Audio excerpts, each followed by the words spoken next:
let's say I want to add title here. To add title, I need to go to project window, and I can just make it a little bit bigger. And so now to add title, first thing I want to do is I want to add the color background. To do that, I have to go between the toolbars, these two toolbars, and see when my mouse cursor changes, and I want to make this window bigger. And you see when I scroll it, when I move it, I have those hidden features that were just hiding. So I'll just make it a little bigger so I see all the functions here. And in the project folder, I will click on this new item. And if I click new item, you can see the options that I get. I can add sequence, I can add adjustment layer, captions, and some other things. What I want to do is I want to add color matte. I want to do this, I'll click this. And when I click it, it opens new color matte window. That means I can select the size of it, time base, and pixel aspect ratio. And these settings are alright because it can recognize the sequence that I have already in my timeline. So I will click OK. And in the next window, I have to select the color that I want to use. This will be alright. And I click OK. Once I do that, it asks me to add a name. I'll say intro background and click OK. So once I do that, this item is created, but it's only in the folder. So now I have to drag it into the timeline, and you can see I will drag it on top. I will not drag it on top of another layer. If I do that, if I drag it on top of another layer, you can see that this layer that I drag it on top completely cuts the video that I had before. And if I move it now up, you can see that part of the video was deleted. So I'll click Command Z to undo it and make sure I put it on top, because I don't know how long is the sequence that I actually want to have. So with this background selected, I can see it also in my preview window. It is here, and I want to make it shorter. So I can just click on I can move the mouse cursor on the beginning of this or the end of this item, and you can see that the symbol has arrows. And if I move it in, I can just shorten, make it shorter. I can do it from both sides. Or I can just select it and go other way around and make this sequence longer. I can do this with this one. If I have a video here and I cut too much, I can just select on video and restore a little bit of it. But if I do it here on the other side, you can see that I cannot do to the other side because there was no video, but only the parts that you cut off, you can do that. You can cut it just like this. It's also helpful, but not always. You can see now that there is, for example, a gap between this and this layer. If I move this layer down here to the same one, I can just move it until it touches. And now I know that after the first background layer finish, I get into the video that I have here. And this is, let's say, this is exactly what I want to have. So now that I have the background for the text, I need to add text. I click Command S to save it. Now that I have the red background, I want to add title. To do that, I have to go between timeline and between project folder and select the type tool at the bottom. Once I select this one, I just have to go to the preview panel, click anywhere where I want, and just start typing. I can say lesson 1. And once I started to write it, I could see that in effect control on the left side here, a new effect panel opened just for the text. If you don't see it, so you have to just scroll through it and find where it is. So now, for example, that I'm scrolling between them, and if I'm in effect control and I see nothing here, it's because I clicked somewhere else. So I have to go back to timeline and click once on the title. And here I have it. I want to position this text in the middle. So to do that, I have to, in the left side here, I can open text lesson 1 panel, And here I get all the options. I can, for example, change the font. So I can say Futura, and it should be all the fonts that you have on your computer. So again, I say Futura. Perhaps I need to select text. I need to select text and say add the font. So now that the text was selected and I added new font, now I have it here. I can find in this panel how it looks. So the colors, I can change that. So this is the fill, this is stroke if I want to have it. I will change color to white and I will add just a black stroke around it. And in transform panel, I can just scale, move it around. So if I select position, the first item, I can just scroll on the touchpad, left or right side, and this object will be moving. If I write 0, I can see that the left side of the text will be positioned right at this edge of the screen. If I click, if I write 1920, I can see that now this is positioned right at the end of the screen. And I want to have it in the middle. So to put it in so to position this text in the middle, I have to just go to transform panel and the effects control. Instead of 1920, I have to write 960, which is half of the previous number. And when I do that, I can see that the left side of the text is positioned right at the middle point.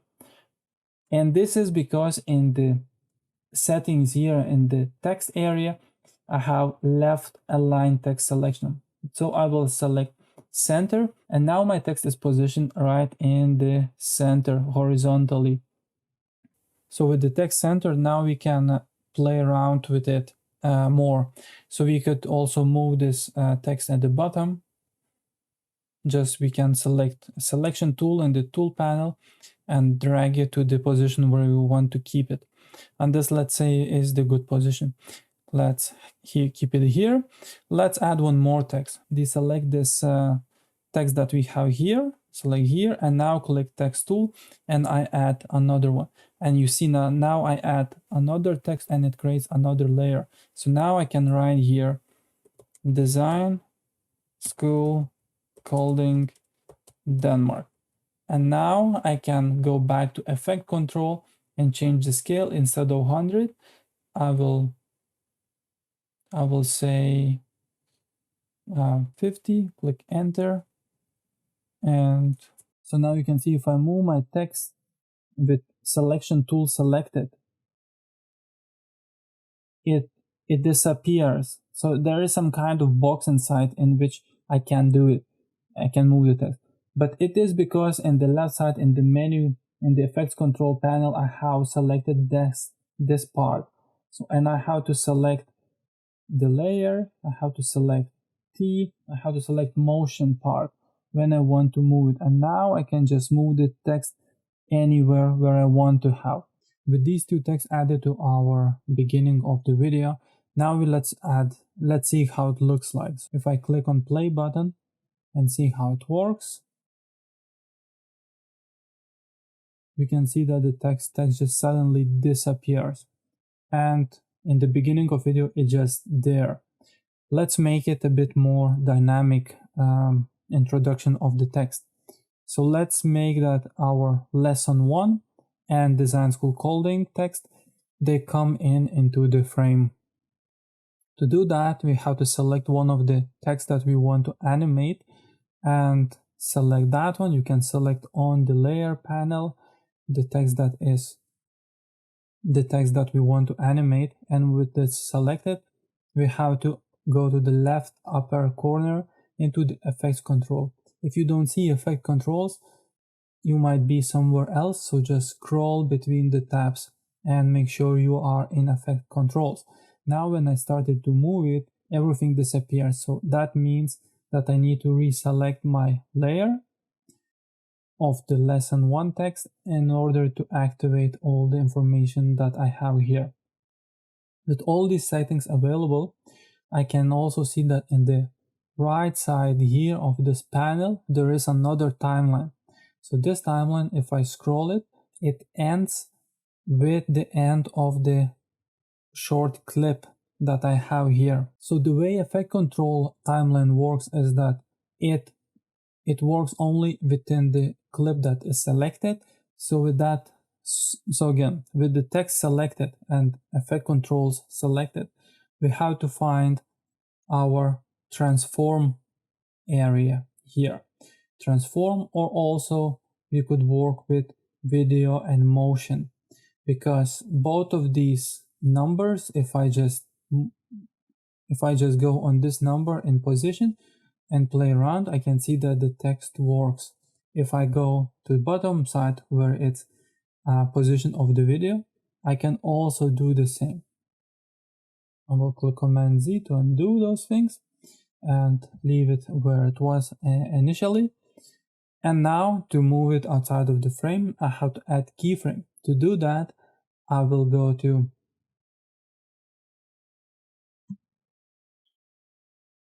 But to do that, I need to know where is my text at the frame 0. And I know that at the frame 0, when the blue playhead cursor is at 0, I want this lesson text to be outside of the screen.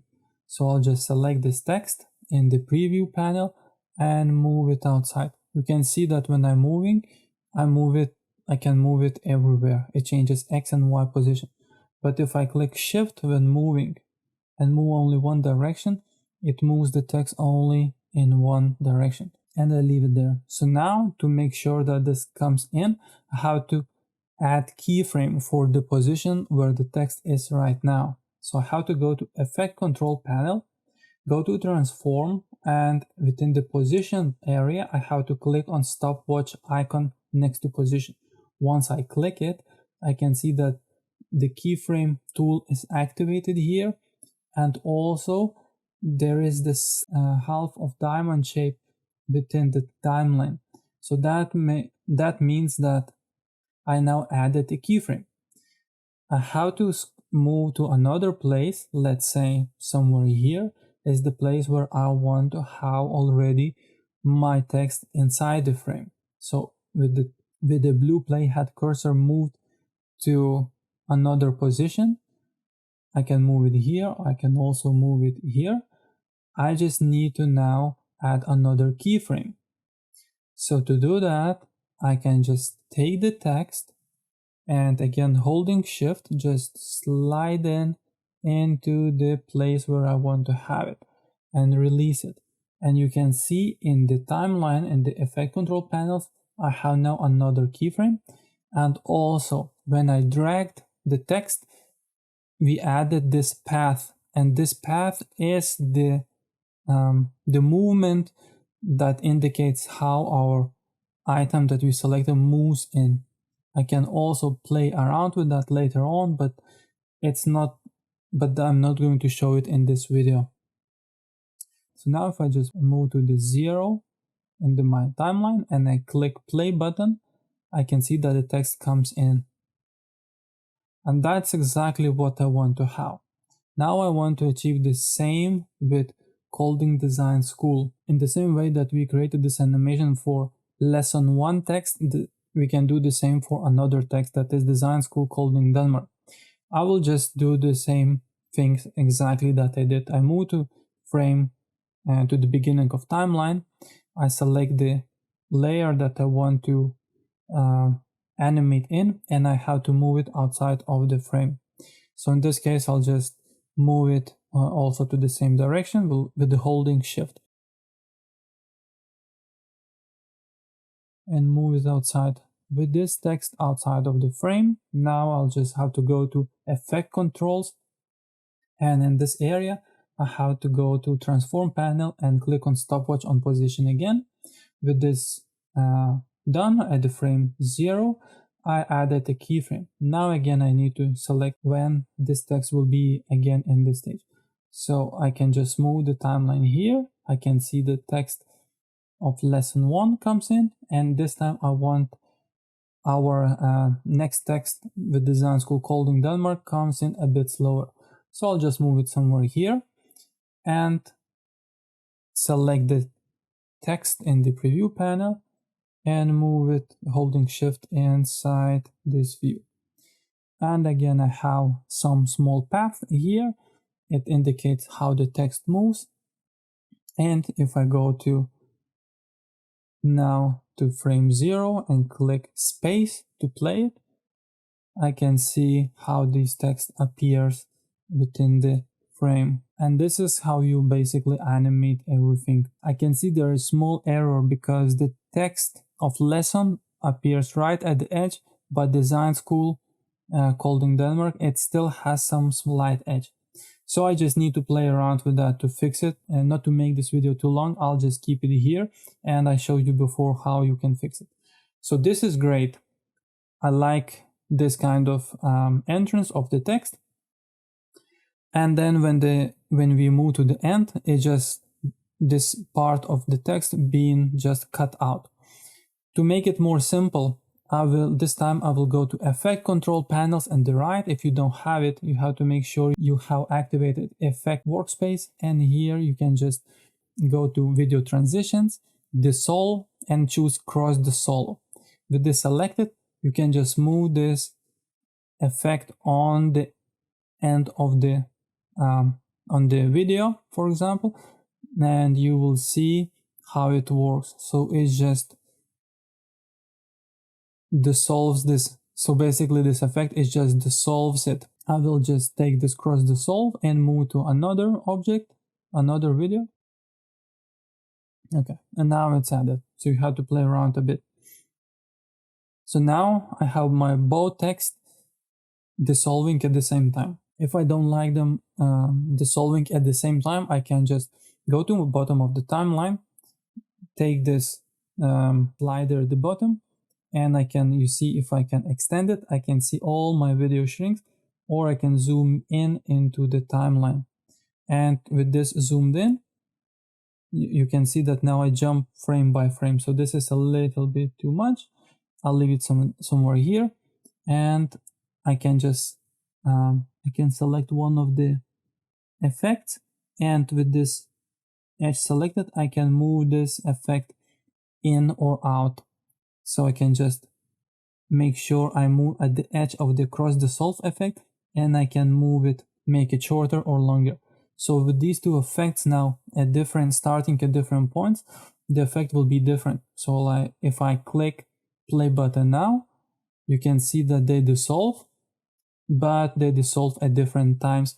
So the cross dissolve on lesson 1 text takes twice as longer as design school called in Denmark text.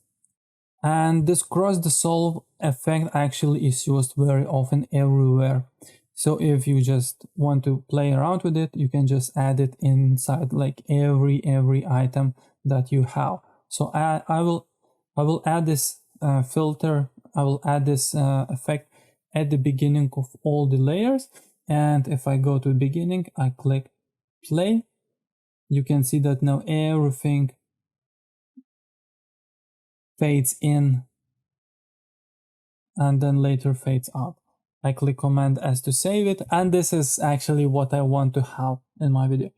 Now at the beginning of the video, again, there is sharp cut between red background and the video that it starts. I will just take cross dissolve and move again to this layer, and now you can see that when I move it, I can add it to the end of the first video, in the middle, that means it overlays both videos, and at the beginning. So in this case, I'll just add it in the middle to make sure it makes this nice effect. So from red color, it fades. So now with this selected, I can just go out here and just start cutting the rest of the video.